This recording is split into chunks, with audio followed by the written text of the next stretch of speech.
Friends, আজকের সকালটা শুরু হলো একদম শান্ত একটা অনুভূতি নিয়ে। একটু সময় বের করে চলে এলাম বাগানের দিকে। চারদিকে শুধু সবুজ আর সবুজ। হালকা বাতাসে পাতাগুলো দুলছে, পাখির ডাক শোনা যাচ্ছে। এখানে এসে মনে হলো প্রকৃতি কখনো তাড়াহুড়ো করে না, সব কিছু নিজের সময়ে হয়। তাই আমাদের জীবনেও যদি কোনো কিছু একটু দেরিতে হয়, তবুও হতাশ হওয়ার কিছু নেই। ধৈর্য ধরে চেষ্টা করে গেলেই একদিন না একদিন ভালো সময় আসবেই।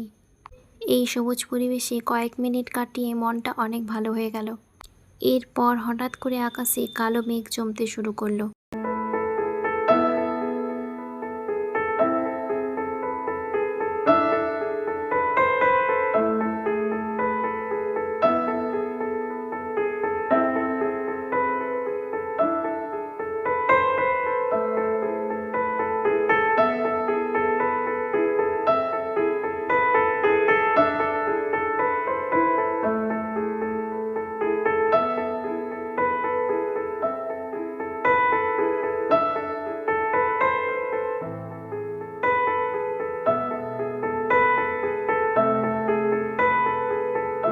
আমি চলে এলাম ছাদে।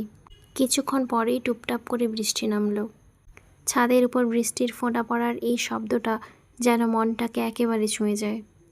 চারিদিকে ভেজা বাতাস, ঠান্ডা হাওয়া আর মাটির গন্ধ, সব মিলিয়ে একদম অসাধারণ অনুভূতি।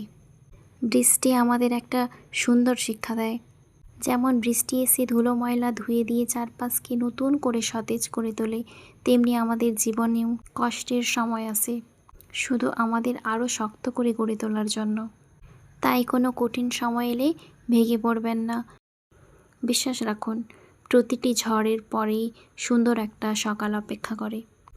এমন আবহাওয়ায় দাঁড়িয়ে মনে হচ্ছিল সুখ আসলে খুব ছোট ছোট মুহূর্তের মধ্যেই লুকিয়ে থাকে।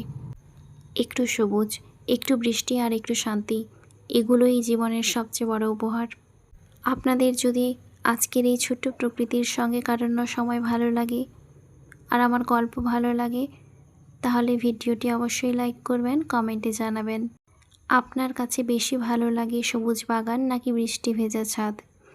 চ্যানেলটি সাবস্ক্রাইব করবেন, পাশে থাকবেন। আবার দেখা হবে নতুন একটি ভিডিওতে। সবাই ভালো থাকবেন। আল্লাহ হাফেজ।